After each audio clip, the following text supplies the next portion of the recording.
HEP item number 5, case number 6675, a resolution of the Miami Historic and Environmental Preservation Board pursuant to section 23-6.2 of the City Code of Ordinances, approving or denying an application for a special certificate of appropriateness for alterations to a non-contributing property located at approximately 6789 Biscayne Boulevard, Miami, Florida 33138, within the Miami Modern Biscayne Boulevard Historic District.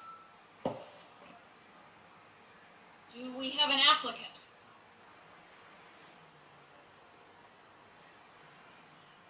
Good afternoon to all. My name is Joey Cancel.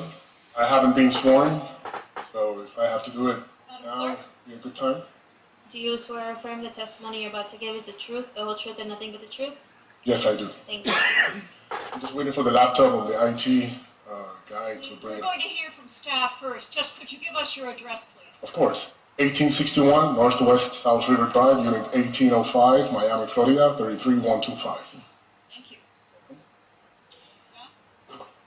Pursuant to section 23-6.2b4 of the City Code of Ordinances as amended, the applicant is requesting a special certificate of appropriateness for alterations to a non-contributing structure on a parcel zone T50 Urban Centre Transect Zone and T3L Suburban Transect Zone.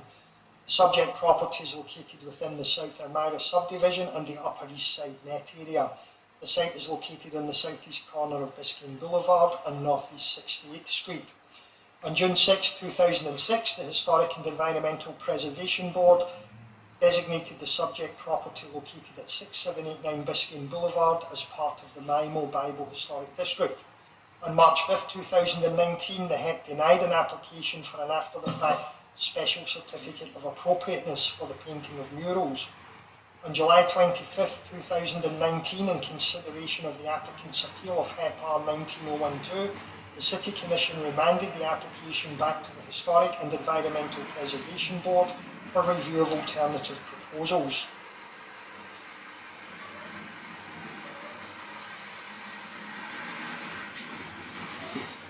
The applicant is proposing to paint the structure white and install an art installation depicting the Puerto Rican flag. The art installation will be constructed from red, white and blue aluminium composite panels lit with red, white and blue LED outdoor lighting. Proposed construction will allow the flag to be seen in daylight and in the dark. Section 23-6.2H1 of the City of Miami Code of Ordinances states, generally for applications relating to alterations or new construction as required in subsection A, the proposed work shall not adversely affect the historic, architectural or aesthetic character of the subject structure or the relationship and congruity between the subject structure and its neighbouring structures and surroundings, including but not limited to form, spacing, height, yards, materials, colour or rhythm and pattern of window and door openings and building facades. Nor shall the proposed work adversely affect the special character or special historic, architectural or aesthetic interest or value of the overall historic site, historic district or multiple property designation. Except where special standards and guidelines have been specified in the designation of a particular historic resource, historic district or multiple property designation, or where the board has subsequently adopted additional standards and guidelines for a particular designated historic resource, historic district or multiple property designation, decisions relating to alterations or new construction shall be guided by the U.S. Secretary of the Interior standards for rehabilitation and guidelines for rehabilitating historic buildings. The Secretary of the Interior standards for rehabilitation state number 5, distinctive features, finishes and construction techniques or examples of craftsmanship that characterise a property shall be preserved. Number 10, new additions and adjacent or related new construction shall be undertaken in such a manner that if removed in the future, the essential form and integrity of the historic property and its environment would be unimpaired. The subject structure is a non-contributing structure within the Maimo Historic District that was built in 2009. Architectural features are limited to concrete eyebrows over windows and doors, recessed corner windows and a parapet and metal rails at roof level. The proposed art installation will not adversely affect the architectural character of the structure, but will accentuate the eyebrows and parapet. The subject will also blend with neighbouring structures and its surroundings, as many historic structures within the district incorporate neon signage. The installation also appears to be reversible, which will allow the option of returning the building to its original appearance in the future. Special standards and guidelines adopted in the City of Miami include the Mimo Biscayne Boulevard Historic District Design Guidelines, which state neon lighting is encouraged as an architectural accent. Therefore, based on the above, the proposed art installation appears to be consistent with Chapter 23 of the City Code, the Secretary of the Interior Standards, and the Mimo Biscayne Boulevard Historic District Design Guidelines. There is some concern regarding the attachment of the art installation to the structure, which will require some perforations to the existing structure along the entire area occupied by these panels with bolts or expansion screws. If the art installation is removed in the future, all damaged areas of the building fabric shall be repaired and painted. If this application is continued for modifications to the proposed design, the building shall be painted white or appropriate Mimo colours at the earliest opportunity during the design modification process. The application has demonstrated compliance with Chapter 23 entitled Historic Preservation of the City of Miami Code of Ordinances and the Secretary of the Interior Standards. Staff finds the request complies with all applicable criteria and finds that the request for a special certificate of appropriateness for alterations does not adversely affect the historic, architectural or aesthetic character of the subject structure or the aesthetic interest or value of the historic district, subject to the following conditions as stipulated in subsection I. Pursuant to section 23-6.2b4 of the City of Miami Code of Ordinances as amended, the Historic Design Guidelines and the Secretary of the Interior Standards, the Preservation Office recommends approval with conditions of the request for the Special Certificate of Appropriateness. 1. The site shall be developed in accordance with the plans as prepared by George R. Ferrer Fernandez P.E. submitted as part of application PZ 193943. The plans are deemed as being incorporated by reference herein. 2. If the art installation is removed in the future, all damaged areas of the building fabric shall be repaired and painted. 3. If this application is continued for modifications to the proposed design, the building shall be painted white or appropriate Mimo colours at the earliest opportunity during the design modification process. 4. The resolution shall be included in the master permit set.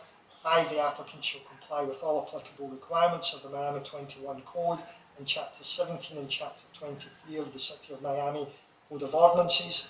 6. The applicant shall comply with the requirements of all applicable departments, agencies, as part of the City of Miami building permit submittal process.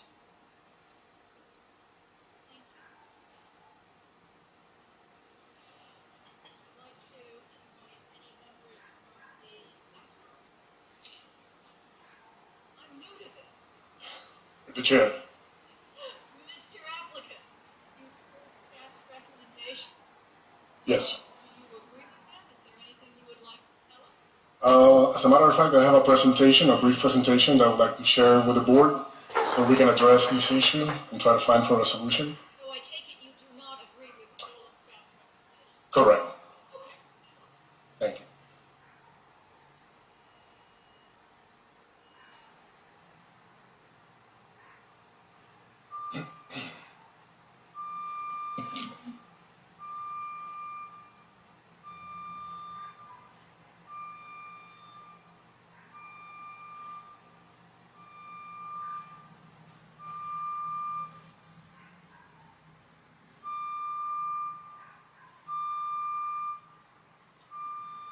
So hereby, we're presenting our case through this small presentation, a short presentation, addressing the request of an approval for the special certificate of appropriateness on 6789 Biscayne Boulevard on the business called La Placita.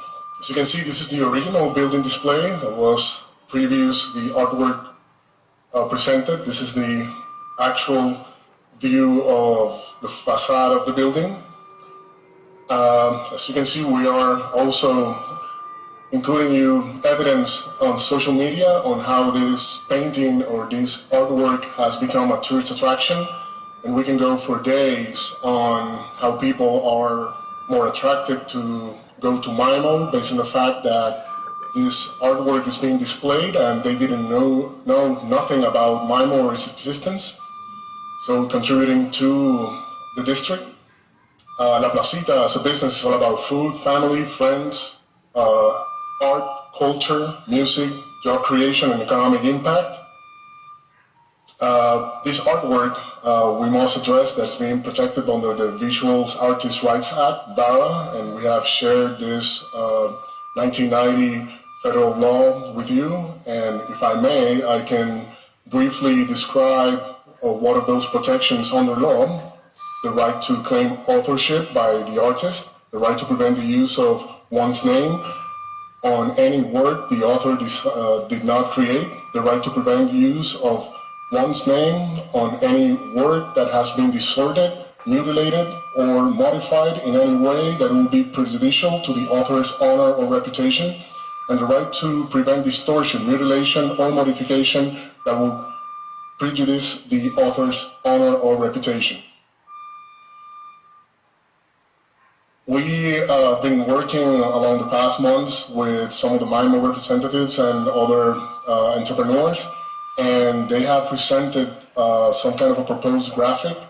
So it was a starting point to address the painting against the neon. So we understood that this is a good faith approach, but it is a little, off when it comes to the whole scope of the project. So we engaged with an engineer and an architect to try to get this into an actual rendering, so it could be displayed not only at nighttime but also during daytime. So we found that in order to kind of like have the both aspects, we needed to present some kind of aluminum plates to the building. So during the daytime, where the neon is off, it will still resemble at least part of the flag.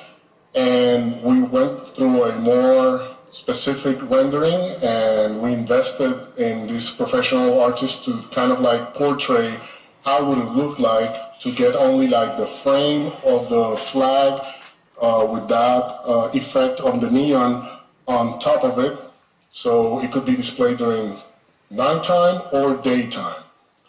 And during that process, we found that this is a summary of the cost estimate from construction, equipment rental, general conditions, and professional services from supervising the artwork and everything else. It comes near or above $100,000. So based on this, we have considered that this is our request for approval of the board. After careful consideration of all factors, including neon renderings, perforation of the building facade, and the cost estimate, we come to the conclusion that the proposed alternatives are not cost feasible. Therefore, in view to end this matter, hereby we respectfully request an exception that leads to the approval of the special certificate of appropriateness for the existing artwork. With this approval, La Placita will collaborate with the head board by assuming the cost of notifying all businesses in MIMO, and will not grant an implicit approval or invitation to replicate similar artwork in the district. And La Placita endorses code compliance and head board guidelines. This is like our request to you respectfully. And I also included some photos of our neighborhood, which are vacant and they have some kind of a neon. And this is the never-ending project of Biscayne Inn, just in front of La Placita. This is a picture taken from yesterday, from what it looks to be a building. I don't think it's appropriate, but it's there. The vacant part, if that part is part of the preservation plan, this is between the 68th Street and Biscayne. This is another building on the 67th Street, also vacant. And this building has a neighbor complaint of that has too many windows, so that's also a work in progress. In retrospect, this is an artwork that is not appropriate for a distressed neighborhood. As you can see, perhaps the head guidelines needs to be revised. So that's our standpoint in the matter. I hope that you can fully consider our request, and we're here to answer any type of questions. Thank you. May I ask a question? Of course. You were here a about a year ago and requested an after-the-fact certificate of appropriateness for the picture that is now on in front of us all, correct? Almost 6 months ago. All right, Yes. and we denied that application. That's right. And you appealed it, am I correct, to the City Commission? Correct. And the City Commission referred it back to this board. We requested to come back to the board because of the technical architectural matters that were more, in our opinion, to be addressed better in the board rather than the commission. So we requested that without losing the alternative of going back to the commission. Understood. All right. So you came before us with this paint configuration. We rejected it. Then I guess you filed an application for a different configuration, but have considered that different configuration is too expensive, and so in effect, you're asking us to reconsider what we disagreed with 6 months ago. With the caveat that one of the last discussions that we held on the commission, the resolution said that we were obligated to search for alternatives that not only have to include the neon factor. So that's why we're, after going more deeper into the analysis, including the cost estimate, we're here by presenting you that a small business like ours or any other couldn't afford $100,000 just to try to satisfy a neon requisite. Understood. Okay. You need to hold that thought, please. Okay. Anyone from the public wishes to address the board, please approach your podium. Pick a podium. Name and address, please. Thank you. Yes, Elvis Cruz, 631 Northeast 57th Street. I would like to donate my time to Ms. Albert, who has a PowerPoint she would like to present. All right. Good afternoon, board. Thank you for having us here. My name is Maria Lopez Albert at 661 Northeast 68th Street. I've been a pioneer of the area for 20 years before even Balance came in. I would also like to introduce to record the appeal that from all my neighbors' side, which we oppose the mural or anything other. We don't want the mural, so because we feel that they did not respect it. They pulled in a permit that was just for, not a special events permit. It was a special event permit, but they said they had a permit to do an illegal mural, which they did not. They were not truthful. Go ahead. They were not truthful. And they were not up to par with a historic neighborhood. We've had a big burden because of this restaurant. Our street is a very little street, historic, very narrow, and we have had the burden of having it a tourist attraction where we have cars speeding down and up our street, U-turns on our driveways, nuisances of noise, etc., etc. And I have a video to show you so you could see what we live with. Hope it works. And sorry, I'm a little bit nervous. But thank you for listening to me.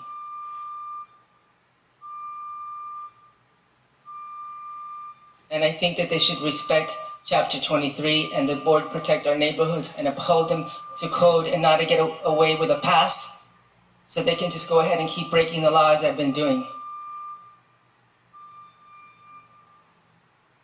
Madam Vice Chair, can I just make a comment as to make a point about decorum in our board? If we can like refrain from accusing people of things and lying Okay, and let being somebody else speak while untruthful. telling me sorry. With the previous applicant that happened and now it's happening again, like I don't know if there's some rules to that, but we're not a criminal court, so. We'll get to our rules a little later, but quite well taken. We seeing a video? Excuse me, it's taking longer to download, but I'm waiting for somebody else to speak. Certainly, Mr. Whalen.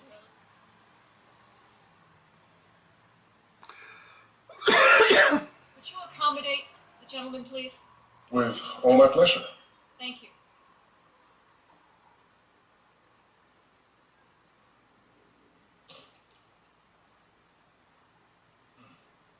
Good afternoon, Madam Chair, board members. Peter Ehrlich, my address is 720 Northeast 69th Street, and I'm here to support my neighbors from the MIMO district and also the Bayside Historic District who are opposed to this illegal sign.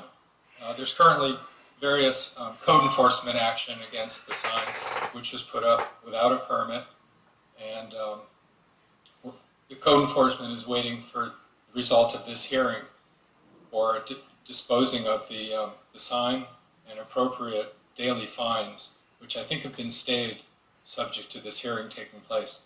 But as you know, the site is within the Bayside Historic District and the MIMO District, and the sign did not go for approvals and permits. It was never approved by the City of Miami. So we hope you'll deny the application, which I guess was rescinded by the applicant, and go back to your original ruling from 6 months ago, where you would not grant this sign after the fact. Thank you very much. And I think there's a few other neighbors who are waiting to talk. Sure, I think the video is. And you're waiting to see a video too, if it works.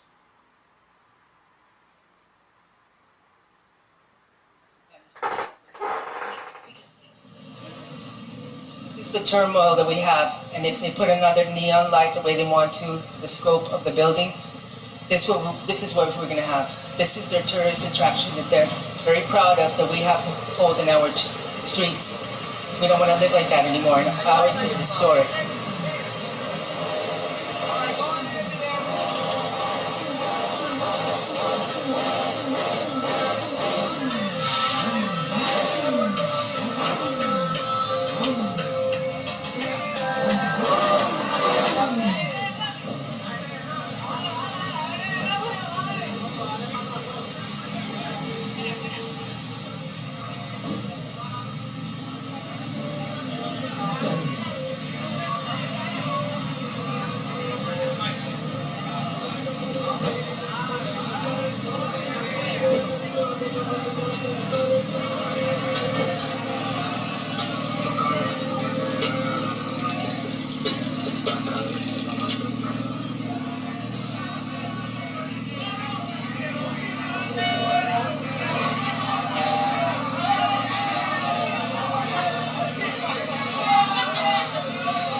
Get in and out of our street that whole entire day. That lasted for about 5 hours. We had to call the police. We had 6 units come out. It took them 3 hours to disperse everyone else. They had trucks parked on the side of Biscayne Boulevard on the sidewalk, and also those big bikes, which I have another video, but I know my time is up.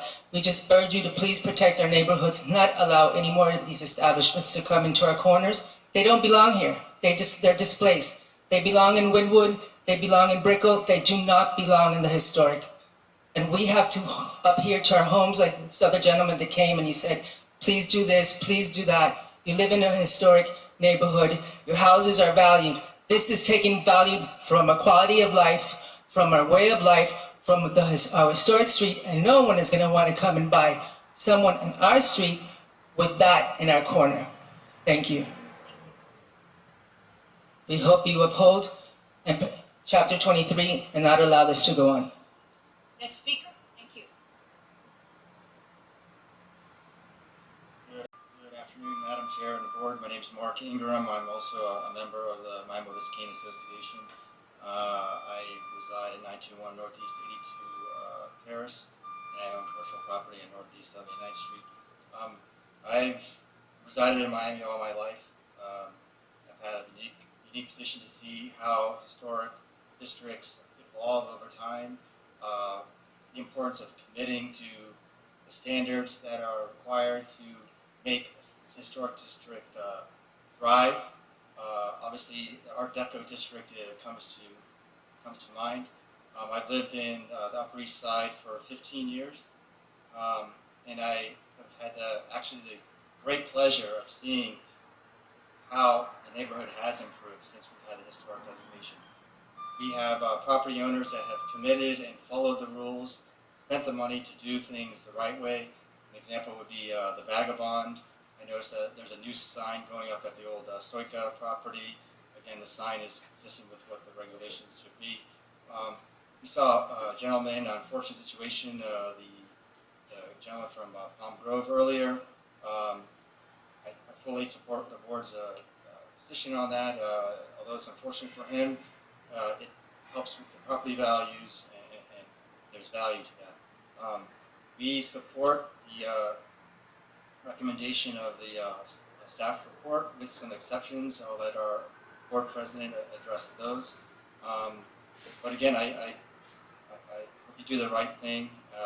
Support the staff recommendation with certain changes. Thank you. So you are in favor of a modified sign that has aluminum panels and neon, am I correct? With exceptions, some changes. We actually, what brings the MIMO district together is the neon. There's a mid-century modern architecture. There's a sort of flair to it. There's some simplicity. There's some fancifulness, but there's also consistency.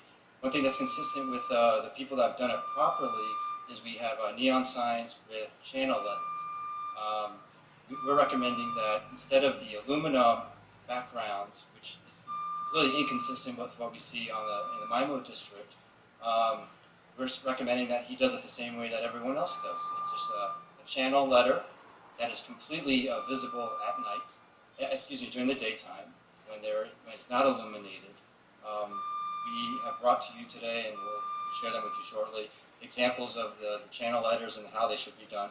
So I commend that the staff's recommendation. This has come a long way from where we started.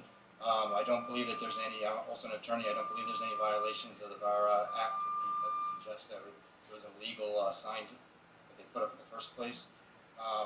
But let's do it the right way. This is not rocket science. Just drive down the MIMO district. See how the signs are done, the ones that look great. Let's do it that way. Thank you. Thank you for your time. Anyone else? Good evening, Lisa Cepeda, 531 Northeast 76th Street. Mr. Adams has a small handout for you. I'm also going to provide one to Mr. Kinsock.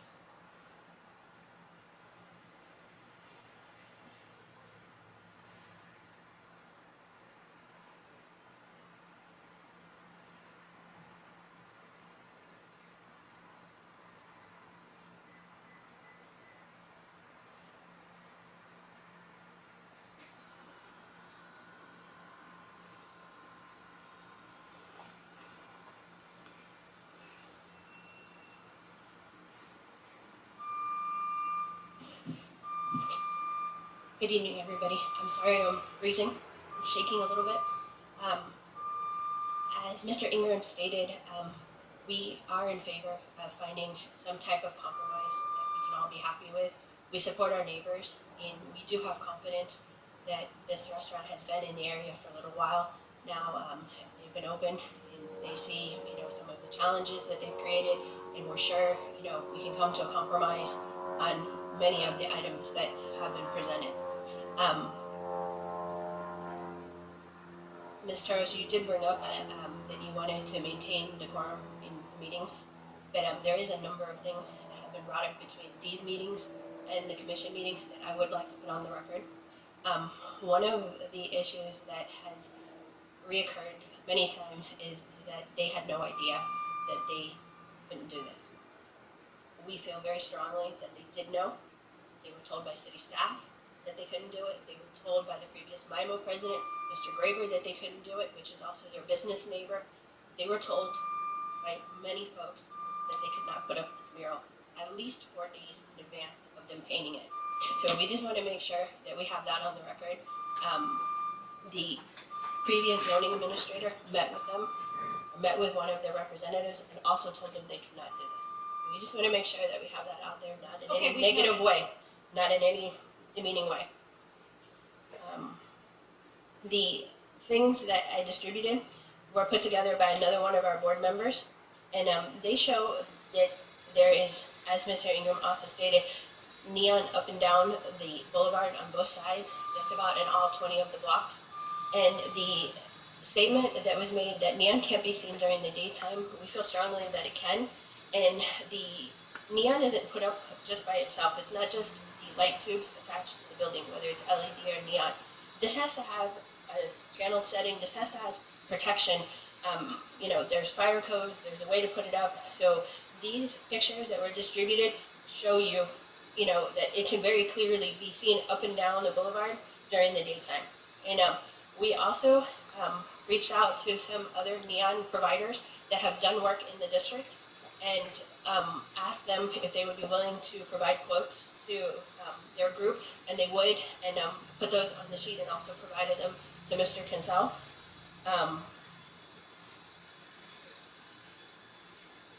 I also do want to state that the PowerPoint that he presented with a lot of the businesses and buildings and things that he brought up that need help or under construction, need a facelift, all of the projects that he presented have come to this board. All of the addresses have come to this board and recently gotten approval, and they are in some state of being fixed and cleaned up.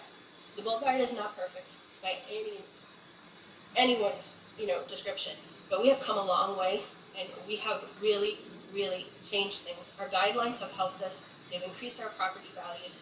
We've had many property owners buy into these guidelines, and they have sunk millions of dollars into property and buildings along the boulevard, and that's something that they banked on, for the area to look this way, for it to be this way, for it to have these characteristics. We feel very strongly that our guidelines need to be adhered to. The only other thing that I did want to say is that this group is not a small business. They've just opened a new location. They have many locations in Miami Beach. They're seasoned business owners. They've dealt with the rules in Miami Beach. There's, several different restaurants in their group. They're aware. Thank you. Thank you. Anyone else from the public wishing to speak on this item? Seeing none, I will close the public hearing and open it up to the board for questions and comments. Madam Chair, may I only present one last slide in order to try to collaborate on clarifying most of the things that have been said today? Thank you.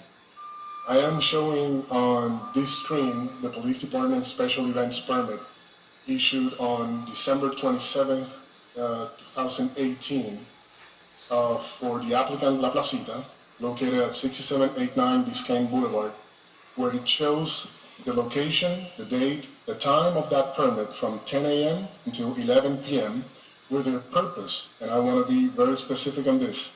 Applicant is authorized to conduct an artistic painting of mural at the above listed location. Applicant is permitted to close the above listed location per attached approved MOTs. And if you continue reading below, it also states on the almost the last sentence, failure to meet all conditions set on this permit would automatically void this permit. I want to state for the record that we fully complied with this special events permit, which has no limitation on the painting or the artwork that was performed, and it was issued, never revoked, during the time that the permit was issued for the painting itself, and it was issued by the City of Miami and duly authorized by a police officer on that date. So I want to have that on the record for anyone here that say that this was made illegal. Thank you, Mr. Kinsell. Thank you. Public hearing is closed. Madam Vice Chair, I guess I have a simple mind. I know I have a simple mind, but what's changed?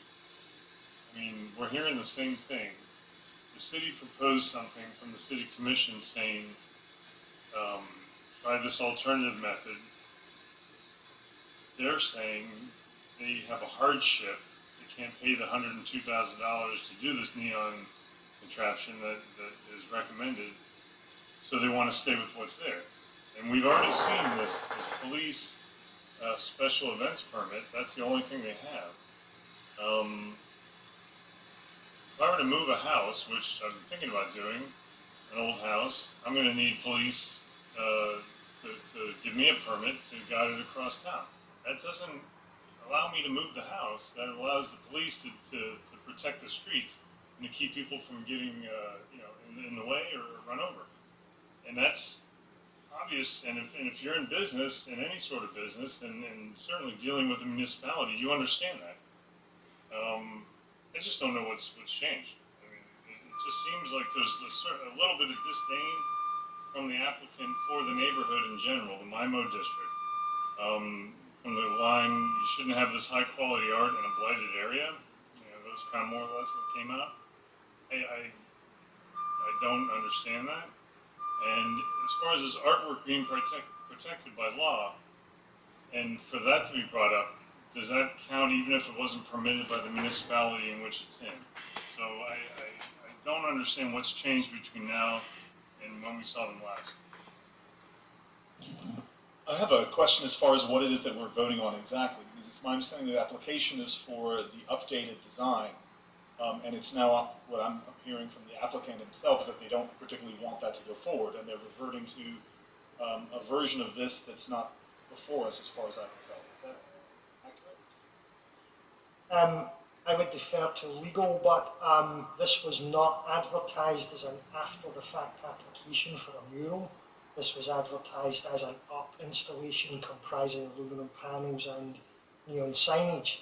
So I don't know if the board can reconsider something that was not, something that's been determined before and something that was not advertised.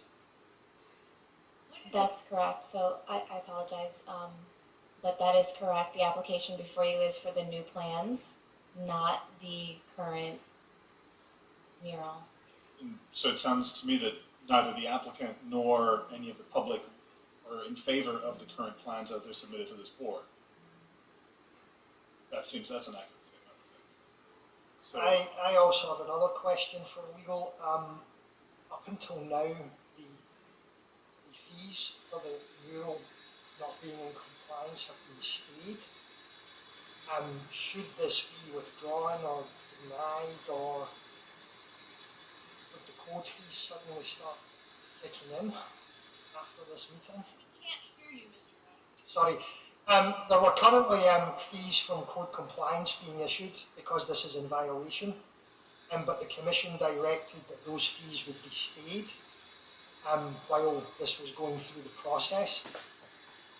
I would like to know what happens should this be withdrawn or should this be denied tonight, and whether those fees suddenly start accruing again for not being in compliance. So I'm reviewing the actual minutes of the city commission meeting to see their exact language because I did pull the resolution, but it was silent as to that because of the fact that it was remanded to this board. But I believe, and I will correct myself if I find something other than that in the minutes, that if it is deferred, that those fees would still be stopped.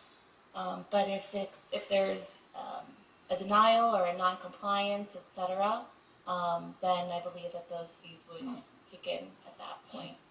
So with regard then to what it is that's before us, so the applicant has requested that we do not approve, or that he doesn't particularly want us to approve the item that's before us. He wants us simply to authorize the after-the-fact permit that's not in fact before us.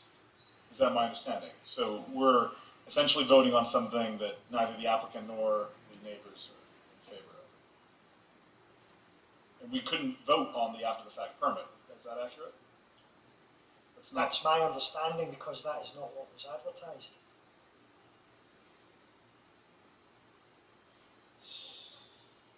The board?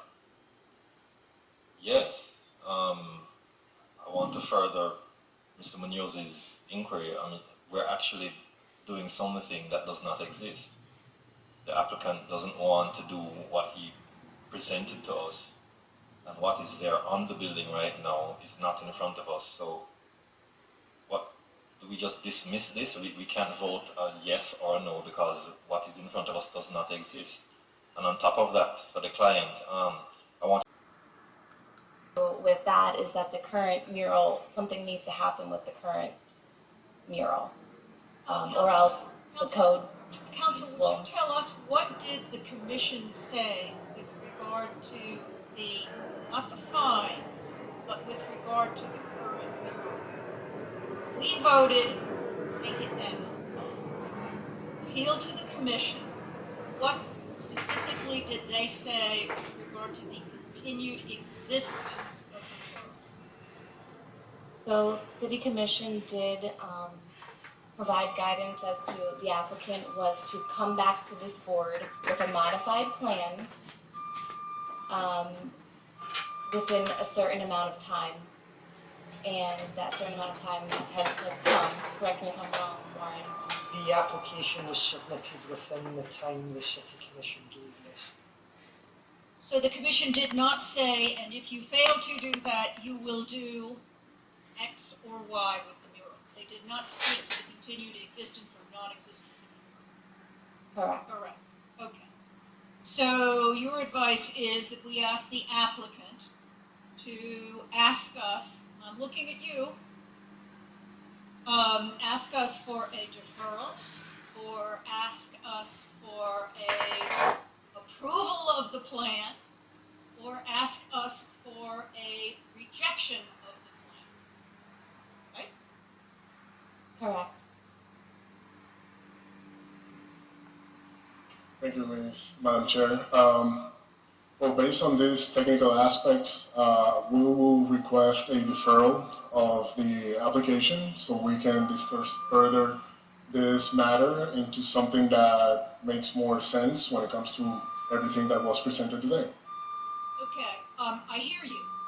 One thing that I would urge is that you have some very frustrated neighbors who are organized, who are articulate, and you should talk to them and get them to change their minds because you have proposed something that is respectful of their interests. I think you'll hear that from our board. I think you heard it 6 months ago.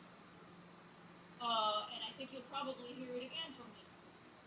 So, use a deferral wisely, constructively, so that we don't have to listen to neighbors, show videos, and talk about what a bad neighbor you are. Fair enough? That's fair enough. When would you like to come back?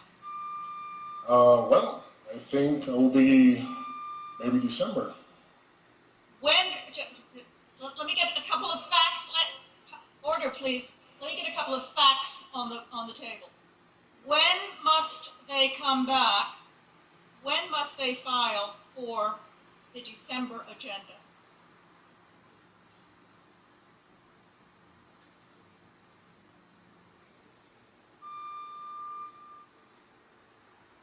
Question is, when the applicant is asking for a deferral and I'm asking how long and he said December, when do you require his package? Our reports have to be completed by November 8th is when we have to have everything completed and submitted. So that's 3 days. I don't think that 3 days is going to be appropriate for a structured plan as you presented, talking to the neighbors and everything else.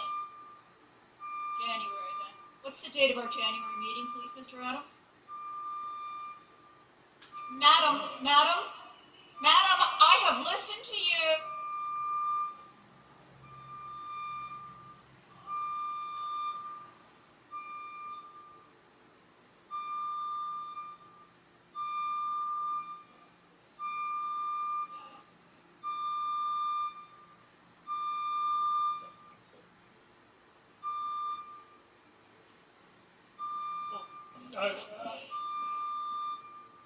January 7th. I'm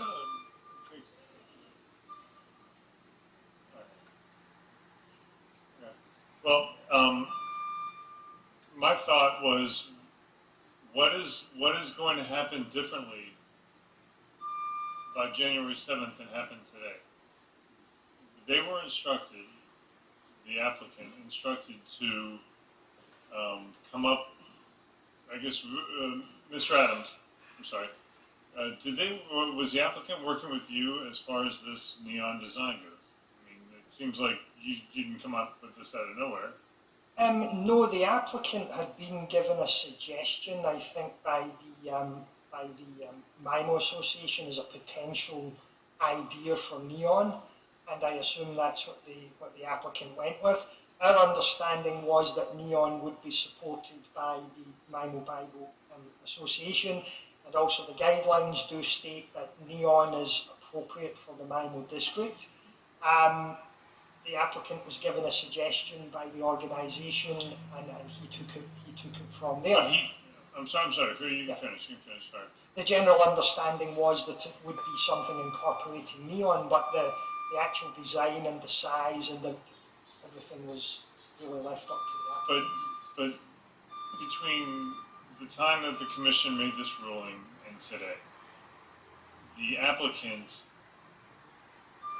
had input in this and then got sticker shock when it came to what it was. It just seems very strange that you were involved in what the commission order was to come up with an alternative to the mural, because I was told to take it down from this board. And then what was presented to us, he doesn't like, and he wants to put it another 2 months to come up with something different that maybe he will or will not like. It just doesn't seem like another 2 months, or it doesn't make sense. It's just stalling. And whenever the commission meeting was in the past, and all that time to come up with something that we could digest, that you guys can come to an agreement with, but it's very strange to us that it appears you don't like this, and then you want 2 more months to do what? What have you done for the last however many months? No, but then you said you didn't like it, and you wanted to go back to what was put up there last year. Because no. Let me finish, please. Because you made a point that artwork is protected by federal law. So then that made it our fault for saying you can't take this down. Yeah, I know, but you put it up there, so you talk about a presentation, but then you had sticker shock when it came to $102,000. So what did you agree on? Hello?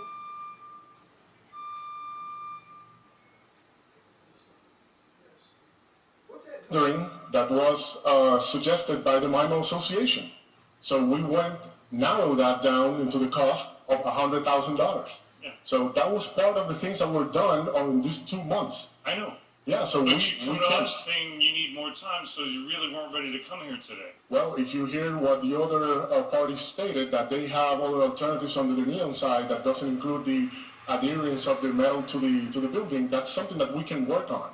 Well, if there's such thing as space for communication. No. Excuse me. You came to us and you said you want to go back to what was told to be taken off last year. Based on the fact of the cost estimate. But the fact of what we said was it has to come down. You were directed by the city commission to come up with an alternative. Well, an alternative that doesn't have to be neon. Because all of this was in a framework of neon. I don't like being taken advantage of, and this is kind of what it is. I'd like to make a motion to deny whatever's been approved. I second that motion. I second the motion for denial.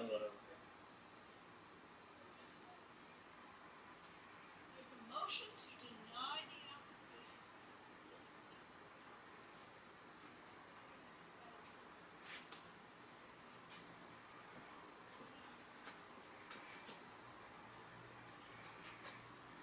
So if this motion is denied, can I please confer with our preservation officer for 1 moment?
Thank you, Chair.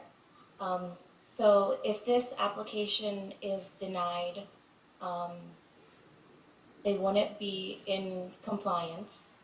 And then it would be my understanding that code enforcement would be able to cite them for not being in compliance. City Commission's decision was that during the interim of them coming back to the board, that they wouldn't be subject to that. But if their application is denied, then they would be. Of course, if the application was denied and they weren't in compliance, if they painted the building an appropriate colour, then they would be in compliance.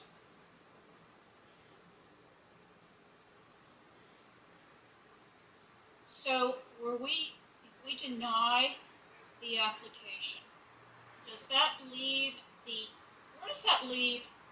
the applicant?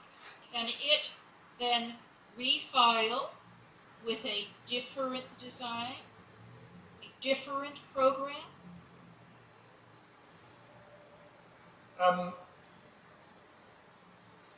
It depends how, I suppose, the board or what we feel is the most appropriate way forward. My understanding is if the application is denied, then there's the potential for the code violation to kick back in and fees be levied. And the only way to get out of that would be to get some sort of approval from staff of the board with either an appropriate design incorporating neon or painting the building an appropriate MIMO colour. If the application was deferred, it's my understanding that the violation fees would not kick in, and that would allow time to work on an amended design. I'm wondering why the accumulation of code violation fees is not our problem. That's not our issue. And if that's a problem for the applicant, then that's their problem. I see us as here voting on whether or not we approve what's going on in the building. So whether or not code violation fees accrue, that's not our problem. One other thing I think we should consider, if this is denied, does the applicant have a right of appeal to City Commission?